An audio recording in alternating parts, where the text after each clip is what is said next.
Hi, I'm Margaret, and I've got a lovely blueberry and apple crumble for you today. It's got a lovely crunch on top.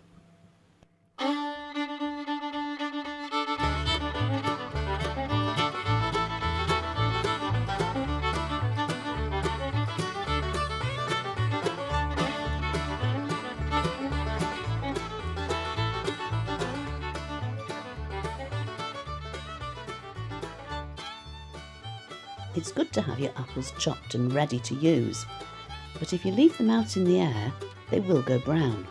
So popping them in a little bit of water with lemon squeezed in helps to stop this happening. I'm using baking apples today, and I'm cutting them to about the same size as the blueberries will be.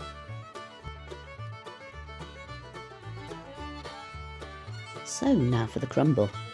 There are three main ingredients in any crumble: sugar, flour and butter. And in the original recipes that's all that was used, but it is nice to put something extra in. I like to add a good variety of different things, something that will give it a crunch and make it look really pretty on top. There really are few things that are quite as simple to make as a crumble. It's just a matter of putting the things together. Scrunch the butter into the flour and sugar.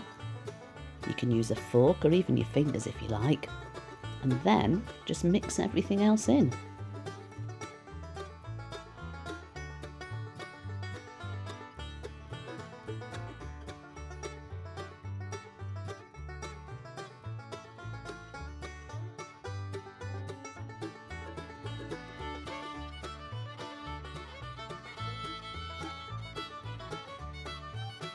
Now we're ready to put it together.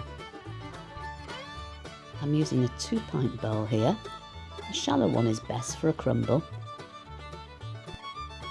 Apples and blueberries go so well together.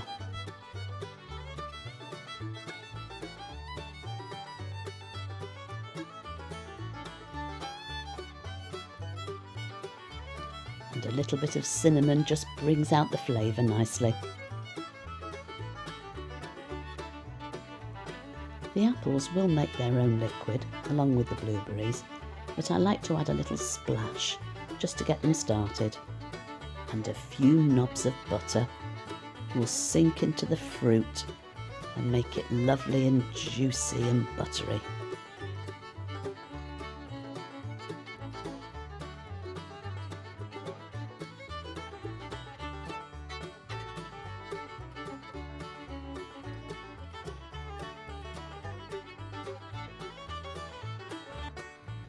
Now we're ready for the lemon juice. Just a squidge, and the top can just be sprinkled on top. Some people push the topping down to make the coating really quite tough and crispy, but I find this works beautifully just as it is. The butter melts and leads to a nice crunchy top, so there's no need to press it down. Now those of you with an eagle eye will have noticed that I forgot to put the sugar in with the apple, so I'm going to add it to the demerara and sprinkle it on top, along with a few extra seeds just to make it pretty.